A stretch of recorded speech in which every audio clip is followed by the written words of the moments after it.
Derick Giwner along with Matt Rose here at DRF headquarters for another edition of the Harness Spotlight. And this week we have stakes races to talk about, the Blue Chip Matchmaker and the Levy Memorial at Yonkers Raceway, March 15th and 16th. Unbelievable. You blink your eyes and it's Levy and Matchmaker and Levy time again, which I guess means spring is around the corner.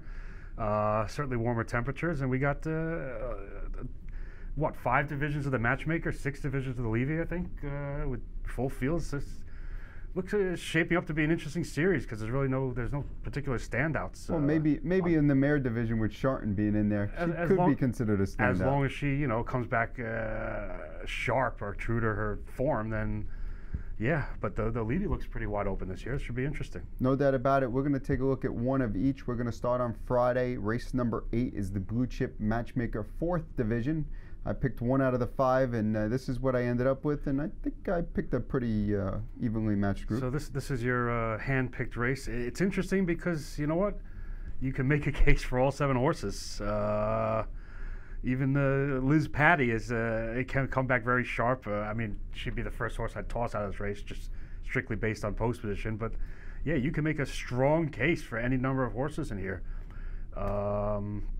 As you can see by the morning line, the computerized track morning line. Even the computer had a tough time with this race. I'm telling you. So when you look at the way the race shapes up on paper, what I found interesting here is the 1 and 2 have tons of speed. I can't see anyone getting around them. I was just going to say, you got the early speed inside, and you have maybe the horses that are a touch better or a touch classier outside, which makes for an interesting race or doesn't make for an interesting race, depending on how you look at it.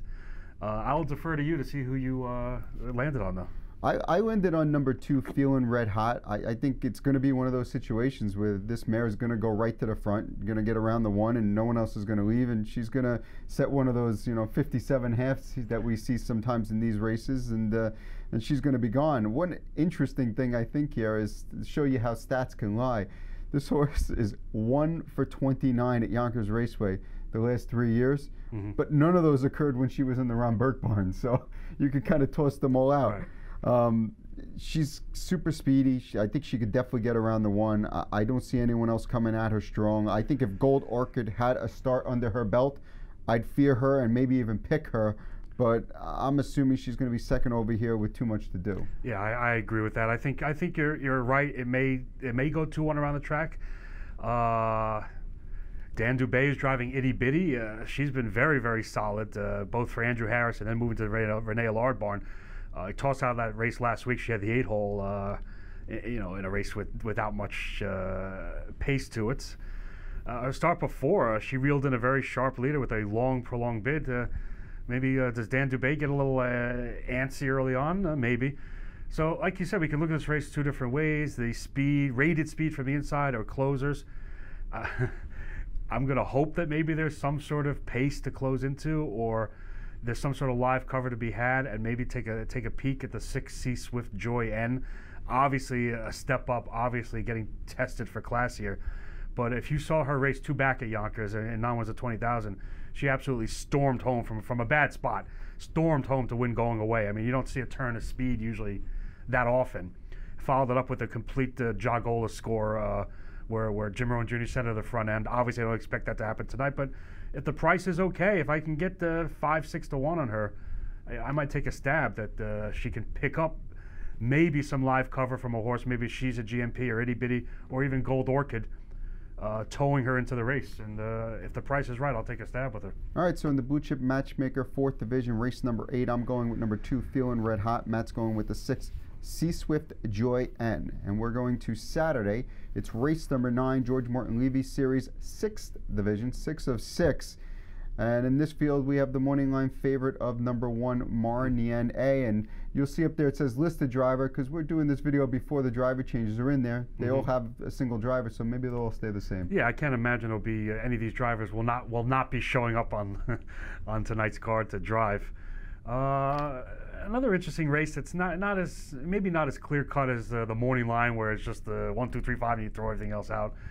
I think Mar Nien will be bet down significantly more from that 5-2 morning line, just based on he had a couple starts at Yonkers last year. One of them was a wire-to-wire win from the 7-hole. toured up at Saratoga, freshened up in Florida. Sharp qualifier, 51. Won a pari-mutuel race in Florida, and then shipping north off a 51 qualifier.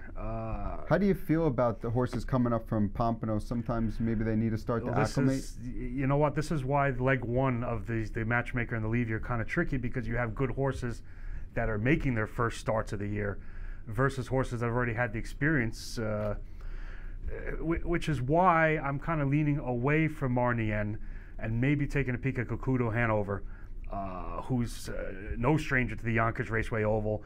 And when this horse gets good, he gets very good, and he can string a bunch of good efforts together. I'm willing to forgive those last two efforts from the 8-hole and the 7-hole, where I guess you can make the case that he was not aggressively driven, but finished with pace in both of those races. Start before that was a complete jogburger on the front end, and you know what? Maybe he gets away a little bit cheap on the front end versus Marnien, who may not be completely sharp. Maybe against More the Better. Let's take a look at what More the Better did last week. We have a video of More the Better, who finished second last week at Yonkers Raceway in a non-winners of 20,000 in last 5. We're going to bring it up here. He's sitting fourth. He got a nice easy tuck, and then he's going to have to wait for the stretch for some room. You know I'm going to laugh when you say nice easy tuck, but yeah, he did get a nice easy trip. Once he angles wide, you see he's absolutely storming home with plenty of pace. I mean, that last 8th, that was pretty darn quick, with no chance of catching the leader either. No. It's interesting, Scott Zeron, I guess also shipping north from Florida, is listed. I assume he will be driving. He has driven this horse in the past, and this horse has had some good efforts at Yonkers and some disappointing efforts. And he kind of left me in his few starts last year a little lacking, where I thought he could have shown more. So I'm going to take a more of a let him beat me attitude here. I'm going to stick with the the sharp, I don't know why I said cheap, sharp inside speed of Gokudo. You were thinking about yourself, maybe. Probably. Or me. I didn't want to say that on camera. Do you have any other insight in this race? How about Mach Doro A, post-compromise here? I have insight. The insight is I love More the Better in this spot. Okay. Absolutely love him. This horse came in from down under, put up a 149 miles first start in the U.S. Usually they take a start or two. This guy came out ready to, it was a 49 and 1 mile. Then later on went a 49 mile in winning. I just don't see another horse in here that's as fast as this horse is. I think he's clearly sharp. You saw what you saw in that video there. He raced well in his start before that in Pompano. I think this horse is sharp. He's ready to go. I think he's going down the road, and I think he's probably going to be even money. I was going to say, he burns. He's a money burner, though. He's a money burner. And he's come up a little short in his Yonkers races. This week he's going to be a money maker. Okay. And so you can take your $4 on him. I don't. Just like Sutton last week, I got $6, and you told me it wasn't going to happen. You're right. And you told me, like, you laughed at me when I said the Burke entry trial, like they really disgraced themselves. I didn't say they weren't going to disgrace themselves. I, however, am not playing More the Better on top. I've seen enough of this horse where it left me kind of left me hanging, a little disappointed. Horse I touched on briefly before you interrupted me with the horse that you said you loved. Mach Doro A from Ron Cushing, Heidi Gibbs.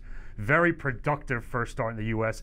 And we've seen what he's done with, I believe the horse's name is Better's Fire, who's in one of the other Levy divisions.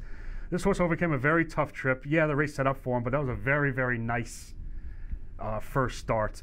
And 15-1 juicy 15-1 morning line. I think it's a tough spot, but maybe a horse to take a peek at or maybe jot down for future weeks in the Levy series. It's a tough. I'd be shocked if he won, but don't be shocked if he sneaks in the number here. But I'm going to go with the proven commodity right now. Gokudo Hanover, when he gets good, he stays good.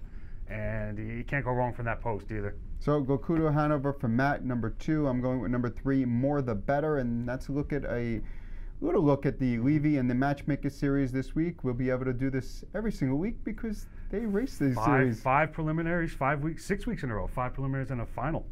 So we'll be talking Yonkers Raceway for the next 6 weeks. Good luck.